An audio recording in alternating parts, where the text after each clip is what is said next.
Good afternoon. Today is Tuesday, June the 9th, and I just did a thing. I think my iPhone is slowly dying with the battery. I kind of noticed it for a few weeks now. I know it drains quickly using the Uber or Lyft app.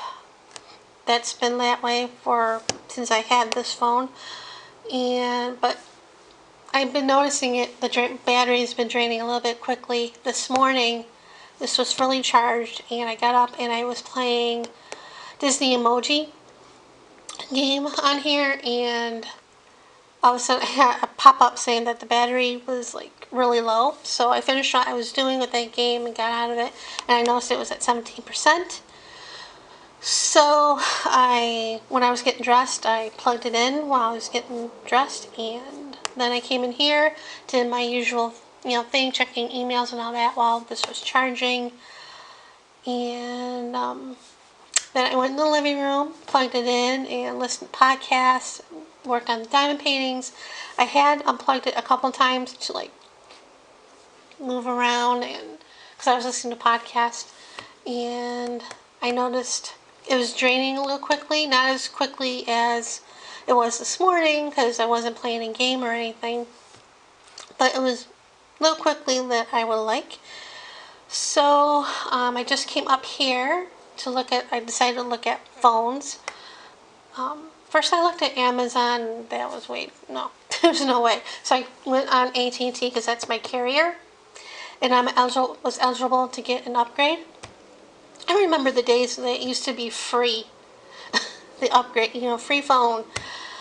And so that's not the case anymore. But I looked at the iPhones because this is an iPhone 6S Plus.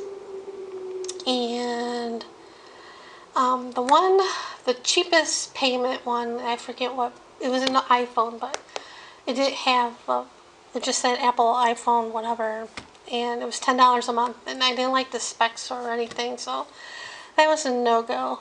I'm decided to get the Apple iPhone 11, and it's a 64 gigabyte. It's the same amount as this one, and it's in purple. And that one should be like $23.34, but I think it's a little less because I opted to turn this phone in once I get the new phone and get everything set up. So it should be a little bit less every month. So that's kind of good, though. I did have to pay like 58 and change up front. And I could have done it with my bill, added it to my bill, but I didn't want that bill to be any higher than it already is. It's plenty high, probably a little bit too high that I'm paying for it. My phone bill, AT&T, but anyway, so I opted to use the credit card, and first it got rejected because the credit card thought it was fraud, and I had they texted me, and I go, no, I know this payment, so I had to go through it again.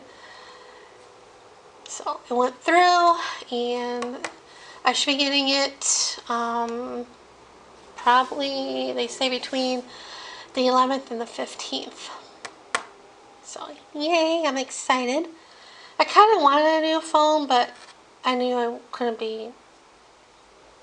afford it, and I really can't afford it, but I need it. Because like I said, I use it for Uber and Lyft, and get text messages for the outings and lunches and stuff, communications and all that stuff. Still my little lifeline. So I did that today, and of course when I finished the payment and it went through, I got a phone call from Discover to fraud, to make sure, and I didn't answer it because I did answer it, but it didn't go. I think it did answer on their end because I got a text message as well saying from AT&T. But yeah, so hopefully that will be okay. So I'm kind of excited, and one of the Funko Pops that I ordered yesterday came in. So that's right there, and it's in a different box than normal. It's like almost like a shoebox. So I'll open that a little bit later. And yeah, I need to stop shopping. It's only the beginning of the month and I didn't. I bought enough stuff. But this was fully charged and I did turn it off a couple of times. And it's already down to 78%. So yeah, definitely need a new phone before this one dies like my other one. So that's about it for right now. So see you guys. So I started opening the Funko Pop that I got a couple hours ago from Amazon. And I'm still stressing about my iPhone purchase. I'm nervous about it. I don't know why. I think one, because it's the first kind of big purchase that I made since she's been gone. And, you know, I can't afford it, but I can't afford it. I have the money, but still, you know, issues. But, you know, I'll be fine. But anyway, like I said, this box looks like a shoe box. And this was actually shipped today because it came from Vegas. So, of course, you know, it took no time to get here. And the box, you know, is in, you know, no damage because, you know, it didn't take long to get here from Vegas. And it's perforated on this side, so it was easy to open. And it was wrapped nicely in this bubble wrap envelope, and the glue for the top of the envelope is really strong. I had a little trouble opening it. Can't do it with one hand. That's why everything's already opened. So I ordered the Avengers Funko Pop Tony Stark, and this is from Endgame, and I have no intentions on watching it. I think it's still on Netflix. I think it'll be leaving soon because it's going to be on Disney Plus June 26th. And like I said, I have no intentions to watching Endgame. I'm kind of on the fence of watching Infinity War, but I read the spoilers a long time ago when Endgame came out, and now that I watched almost all the Marvel movies, I do have no intentions of watching Endgame. But anyway, the box looks like in halfway decent shape, and the pop looks good. I would take it out of the box, but well, there's a little crease on the top of the box. You can see that. But as you guys know, I'm not an in-box collector. And this is the rest of them. I'm not getting the whole set. So there he is out of the box. I did have to turn off the camera for a little bit, and I'll probably have to edit the clip before with me struggling to get him out of the box. I had a hard time getting him out of the plastic. He did not want to leave it. But there he is. He's also a bobblehead. All the Marvel Funko Pops and I believe Mystery Minis have to have a bobble due to licensing. Easy for me to say. And I believe Star Wars and DC Funko Pops and Mystery Minis also have to have a bobblehead. But he looks really good. He bobbles really well. He is a little top heavy because, you know, the bobblehead. But yeah, I'm happy about that. And I'm only waiting for the pre-order, which I stated earlier should be here like June 26th.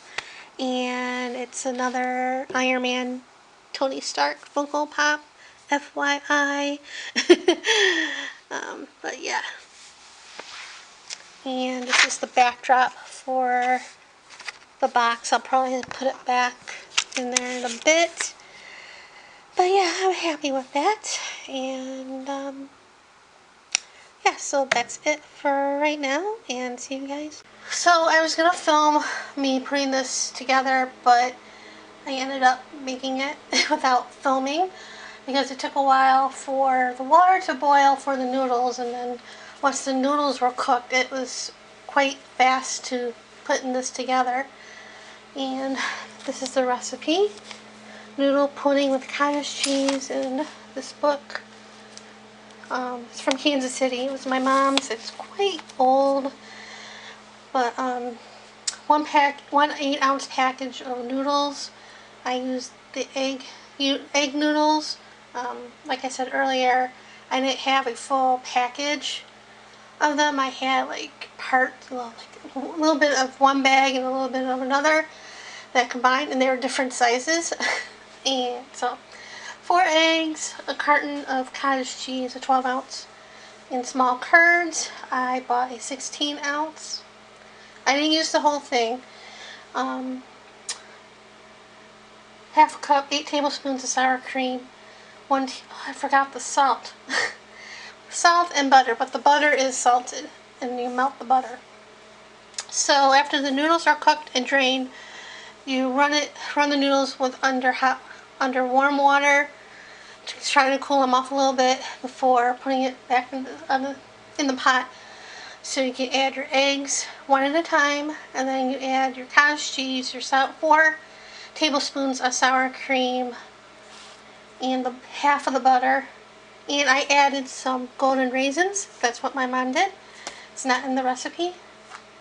And of course salt, but I forgot the salt. I'm sure it'll be fine.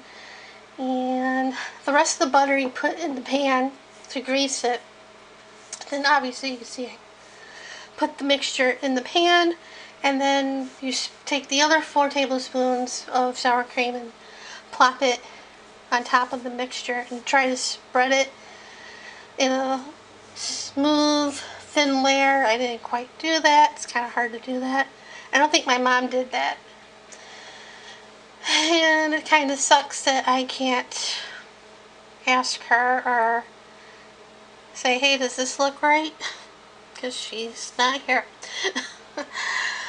So once that's all together, you put it in the oven for an hour and 15 minutes at 350, and then you fill a pan of water, and this goes in the bottom rack while the other one goes on the top rack. It's sort of like a steam thing. So I'll put that in the oven, and while that's cooking, I'll start on the corned beef.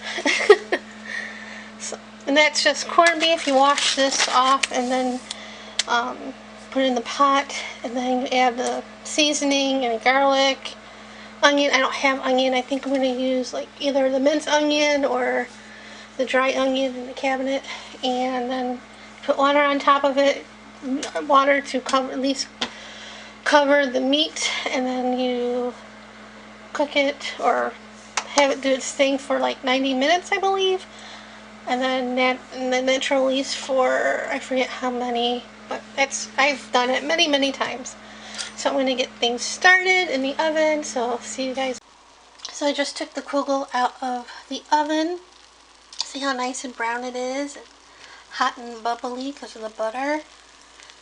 So I'm going to let this sit and cool down a little bit because I still have a ways to go for the corned beef. It still has about half hour left, well, a little over a half hour, and then 10 minutes for natural release before that's ready. And I'll probably definitely be eating after 7 o'clock because it's 6:45.